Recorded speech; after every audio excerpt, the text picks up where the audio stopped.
Today we are going to start chapter first exercise 1.6.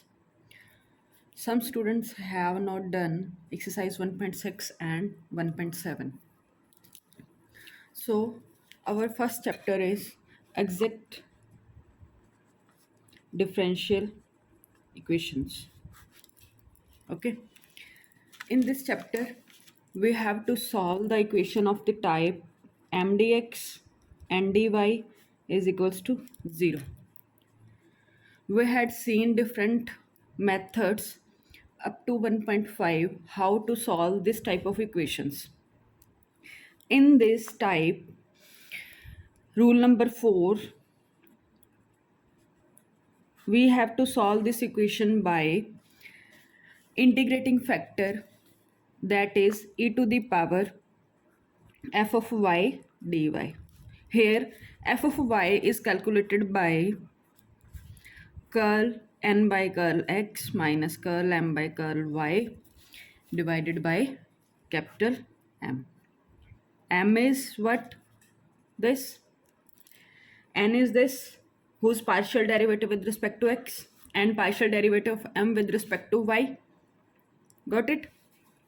If this quantity after solving we get function of y, then we calculate integrating factor by e to the power integration of f of y dy. Okay, our first rule to check given equation is exact or not. Chapter name is exact differential equation na? So firstly we have to check given equation is differential or not, exact or not. To form the exact differential equation we solve by this. Okay, now we have to apply this method on example first, which says solve equation 3x square y power 4 plus 2xy dx plus 2x cube y cube minus x square dy is equals to 0. This equation of the form m dx and dy is equals to 0, where m is 3x square y4 2xy and n is 2x cube y cube minus x square. Okay, first we have to check this given differential equation is exact or not. For exactness we have done curl m by curl y is equals to curl n by curl x. Check it. So partial derivative of m with respect to y is क्या आएगा, y के respect में partial derivative करेंगे तो x को हम constant treat करेंगे, x constant तो 4 आगे 12 एक्स स्क्वायर वाई क्यूब, ठीक, plus 2x and partial derivative of n with respect to x is x के रिस्पेक्ट में, then y is constant, then 6 x square y cube minus 2x. That is our partial derivative of n and m with respect to x and y respectively. What we got here is minus 2x and this is plus 2x and 12 and 6. So this is not equals to, ठीक है, तो हमारी equation given equation is not exact. What we have to do? Find value of this curl n by curl x, curl m by curl y. Curl n by curl x is 6x square y cube minus 2x minus 12 x square y cube minus 2x. ठीक है, तो क्या value आई है हमारे पास,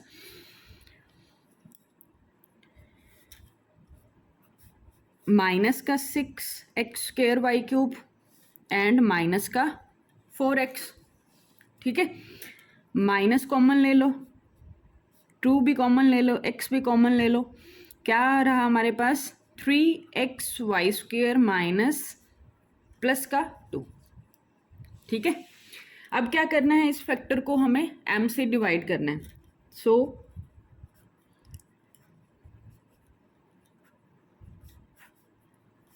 is equals to, इस सारे की value we have 2x 3x y to the power 2 plus 2 upon m is 12x² y³ plus का 2x। ठीक है, तो ये हमारे पास क्या हो जाएगा, माइनस का 2x 3xy² plus 2 divided by, यहाँ से भी क्या ले लो 2x कॉमन, x कॉमन ले लो क्योंकि हमें यहाँ पे 2 है ना। ठीक है, कट जाएगा ये, x कॉमन लिया, नहीं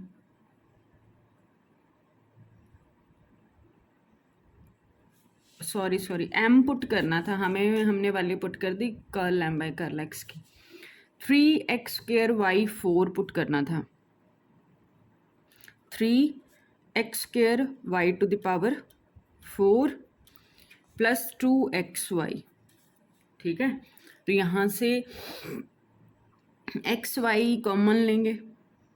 ठीक है, xy कॉमन लिया, 3xy² प्लस 2, ये कैंसिल हो गई ना, क्या बचा माइनस x भी cancel, -2/y that is function of y। Then our integrating factor is e to the power f of y dx that is -2/y dy। e to the power -2 as it is क्या हो जाएगा, log of y। ठीक है, तो log की property log of y to the power -2 which is y to the power -2 that is 1/y²। ठीक है, तो हमारा इंटीग्रेटिंग फैक्टर क्या आया, 1/y²।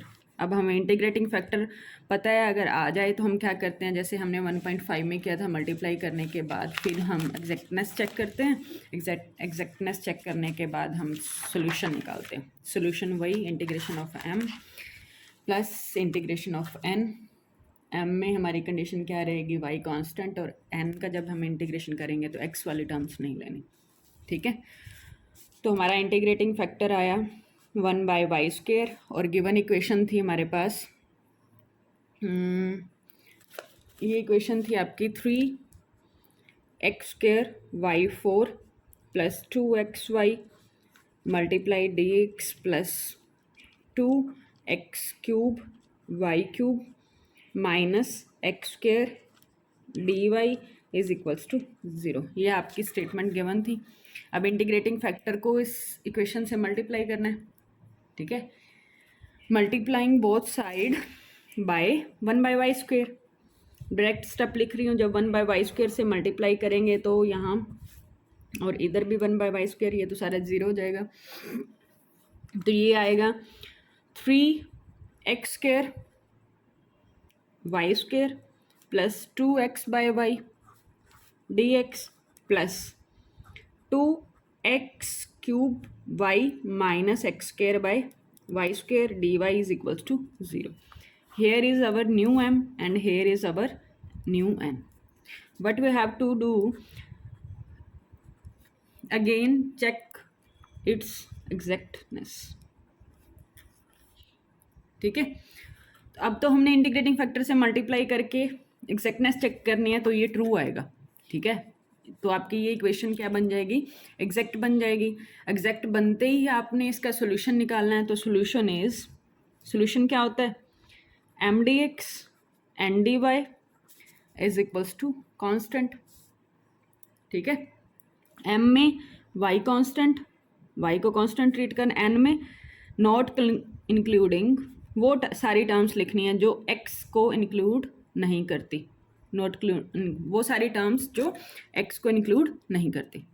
ठीक है, तो आपके पास m क्या है, 3x² y² 2x upon y dx plus n, x इसमें भी x है, इसमें भी x है, तो ये सारा 0 हो जाएगा, ठीक है, इज इक्वल्स टू c। तो अब इसका इंटीग्रेशन कर दो। इंटीग्रेशन करने के बाद, इंटीग्रेशन करते वक्त आपको ध्यान रखना है कि y को कांस्टेंट ट्रीट करना है, ठीक है, तो वो हमारा सोल्यूशन हो जाएगा। तो ये आपकी 1.6 है। 1.7 rule number 5,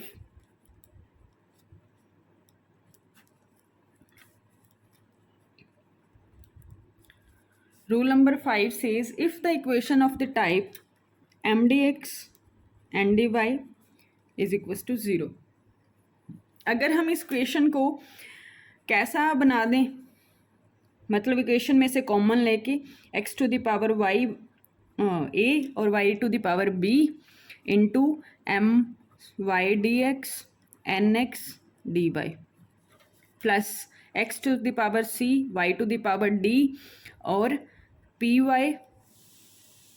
Y d x और q x d y is equals to 0, ठीक है। हेयर आपके a b c d m n p q ये सारे के सारे क्या हैं, कांस्टेंट। ये जितने भी a b c d m n p q ये आपके सारे क्या हैं, कांस्टेंट हैं। और एक कंडीशन क्या है कांस्टेंट्स पे, एम क्यू इक्वल नहीं है पी एन के, मतलब m by n not equals to p by Q, ठीक है, ये नहीं है, ये कंडीशन है, ठीक है। तो अगर आपकी ये इक्वेशन इस इक्वेशन में कन्वर्ट हो जाती है, इस इक्वेशन में कन्वर्ट कैसे करना है, सिर्फ आपको ये ध्यान रखना है कि इस सारे में से x और y वाली टर्म्स लेनी है कॉमन, x y वाली टर्म्स कॉमन और dx dy का फैक्टर का कलेक्शन करना है। इधर भी x y वाली टर्म्स कॉमन और dx dy वाली टर्म्स का कलेक्शन करना है, ठीक है। अभी पता चल जाएगा, हम एग्जाम्पल में करेंगे कैसे ही करना है। तो अगर इस टाइप की आपकी डिफरेंशियल इक्वेशन कन्वर्ट हो जाती है तो आपका इंटीग्रेटिंग फैक्टर क्या रहेगा, x to the power alpha y to the power beta, ठीक है। तो अल्फ़ा बीटा आपने ऐसे चूज़ करने हैं कि वो आपको पता चल ही जाएगा। अल्फ़ा बीटा क्या होंगे, choose in such a way a plus alpha plus 1 by M B plus beta plus 1 by N हो जाए, ठीक है, समझ गए। A B alpha beta +1 divide कर दिया एम और एन से। दूसरा C plus alpha plus 1 by P और D plus beta plus 1 by Q, ठीक है, समझ गए। थोड़ा सा हटके ये मेथड आपका, पर टफ नहीं है। बस आपको ये ध्यान रखना है कि डी एक्स डी वाई वाली टर्म्स को इकट्ठा करना और एक्स वाई कॉमन लेना है। एक्स वाई की पावर्स जो भी आएंगी वो आपने रखनी है, ठीक है। तो अब देखो एग्जाम्पल फर्स्ट दे रखा है हमें 2x² minus 3y4 dx plus 3x³ plus 2xy³ dy is equals to 0। पहला काम तो एग्जैक्टनेस से चेक करना है, ये आपका m है, ये आपका n है। पार्शियल डेरिवेटिव m का विद रिस्पेक्ट टू y और n का partial derivative with respect to x करोगे और चेक करोगे क्या इक्वल आते हैं, इक्वल नहीं आएंगे, ठीक है। तो आपकी गिवन डिफरेंशियल इक्वेशन एग्जैक्ट नहीं है, ठीक है। तो आप अब इसको कोशिश करोगे इस फॉर्म का बनाने का, ठीक है। इस फॉर्म में बनाने के लिए हमें x और y वाली टर्म से कॉमन चाहिए और dx dy को इकट्ठा करना है। तो 2x² dx minus 3y4 dx plus 3x³ dy plus 2xy³ dy is equals to 0। तो dx के साथ dy रखना है, ठीक है। यहाँ 2x² y dx plus 3x³ dy, यहाँ से मैं x कॉमन ले सकती हूँ, x to the power 2 common ले सकती हूँ। दूसरा factor minus 3y4 dy plus dx और dy की टर्म से इकट्ठी करनी है, ये दोनों हो गई थी 2xy³ dy ठीक है।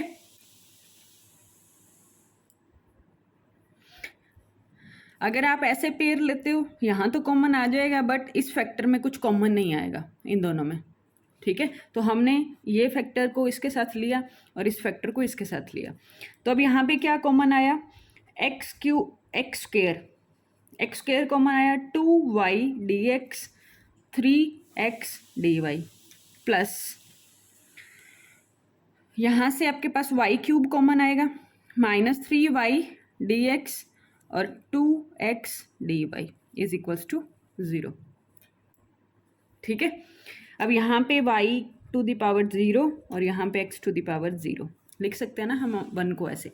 अब हमारी ये इक्वेशन सेम ऐसे बन गई, x to the power a y to the power b, अंदर m y dx और n x dy, यहाँ से x टू द पावर 0 मतलब c और y to the power d मतलब 3 p y dx q x dy, ठीक है।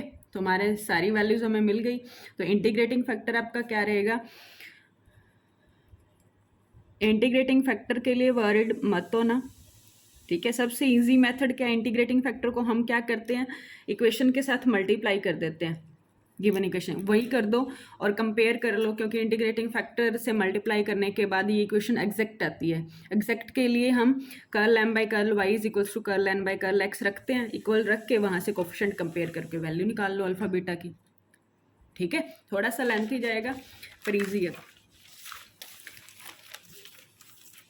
ठीक है। तो अब इंटीग्रेटिंग फैक्टर हमारा क्या है, x to the power alpha y to the power beta. तो इंटीग्रेटिंग फैक्टर को मल्टीप्लाई कर दो, ठीक है, गिवन इक्वेशन के साथ। तो 2x स्क्वायर y, ठीक है, पावर ऐड होएगी 2 प्लस अल्फा हो जाएगा, तो आपकी इक्वेशन बन जाएगी 2x2 plus alpha y 1 plus beta -3x to the power alpha y की पावर 4 प्लस बीटा, ठीक है, dx plus 3x to the power 3 plus alpha y beta plus 2x to the power 1 plus alpha y to the power 3 plus beta, dx is equals to dy is equals to 0, ठीक है। तो ये आपका new m, ये आपका new n। तो partial derivative with respect to y करो और partial derivative with respect to x करके इक्वल रखेंगे, इक्वल रखने के बाद सॉल्व करेंगे तो ये आ जाएगी, इसकी वैल्यू आएगी आपके पास 2 of beta plus 1 x to the power alpha plus 2 y to the power beta -3 of beta plus 4 x to the power alpha y to the power beta plus 3। इसको इसके इक्वल रखना है 3 ऑफ अल्फा प्लस 1 और alpha plus 3 sorry, ठीक है, alpha plus 3 x to the power alpha plus 2 और y to the power beta plus का 2 of alpha plus 1 x to the power alpha y to the power beta और plus 3 2 alpha plus 1 x to the power alpha y to the power beta plus 3, ठीक है। अब यहाँ से coefficient compare कर लो, ठीक है, तो भी हो जाएगा। कोफिशिएंट कंपेयर करेंगे जब हम, ये आपके सेम है ना पावर्स, तो 2 ऑफ बीटा प्लस 1 किसके इक्वल आ जाएगा, 3 ऑफ अल्फा प्लस 3 के, एंड यहाँ से x to the power alpha और y की पावर बीटा प्लस 3 यहाँ भी सेम है, तो ये आ जाएगा -3 beta plus 4 is equals to 2 of alpha plus 1, ठीक है। अब इन दोनों इक्वेशंस को सॉल्व कर लो, इक्वेशन सॉल्व करके आपके पास अल्फा और बीटा की वैल्यूज़ आ जाएंगी, और अल्फा बीटा की वैल्यूज़ आते ही आपने क्या करना है, इंटीग्रेटिंग फैक्टर में रखनी है, क्योंकि इंटीग्रेटिंग फैक्टर क्या था, x to the power alpha y to the power beta, फिर आगे आपने गिवन इक्वेशन के साथ मल्टीप्लाई करना है इंटीग्रेटिंग फैक्टर को, फर्स्ट इक्वेशन के साथ मल्टीप्लाई करने के बाद सोल्यूशन निकालना है, ठीक है। मेन काम है यहाँ पे आपने अल्फा बीटा निकालना। अल्फा बीटा आप ऐसे भी निकाल सकते हो कि लेट कर लो, ये आपका इंटीग्रेटिंग फैक्टर है, इसको मल्टीप्लाई कर दो गिवन इक्वेशन के साथ। अदरवाइज हमने यहाँ पे ये किया था, ये था आपके पास a1 a plus alpha plus 1/m is equals to b plus beta plus 1/n, ठीक है, and c plus alpha plus 1/p d plus beta plus 1/q। इसमें वैल्यूज रख दो, ए बी सी हमारे यहाँ से आ गए थे ना, तो ये वैल्यूज आई आपके पास, ए की वैल्यू 2, अल्फा एल्स्टीज प्लस 1, एम की वैल्यू आपके पास 2, ठीक है, बीटा की वैल्यू 0, बीटा बी की value sorry by 3, cross multiply करो, 9 plus 3 alpha is equals to 2 beta plus 2, ठीक है, तो ये देखो 3 alpha plus 9 is equals to 2 beta plus 2, ये सेम इक्वेशन आ गई इसके जैसे, ठीक है। ऐसे ही ये इक्वेशन बन जाएगी सी वाली, तो ये इक्वेशन सी की वैल्यू क्या है, 0 plus alpha plus 1 by P की वैल्यू -3 और डी की वैल्यू 3 प्लस बीटा प्लस 1/2, ठीक है, क्रॉस मल्टीप्लाई करके सॉल्व करोगे तो ये इक्वेशन आ जाएगी। सेम बात ही है, चाहे इससे करो चाहे इससे करो, अदरवाइज ये आपको याद रखना पड़ेगा, अदरवाइज आप इंटीग्रेटिंग फैक्टर को गिवन इक्वेशन के साथ मल्टीप्लाई करके एग्जैक्ट नेक्स्ट में वाली कंडीशन में पुट करके कोएफिशिएंट कंपेयर कर लो, ठीक है। तो ये आपकी फर्स्ट चैप्टर आपका कंप्लीट, जिनका 1.6 और 1.7 रहती थी, ठीक है। तो 7 चैप्टर तक आपके कोई भी डाउट हैं, कोई भी क्वेरी है तो मुझे इन्फॉर्म करना, वीडियो लेक्चर में मैं डाल दूँगी, ठीक है।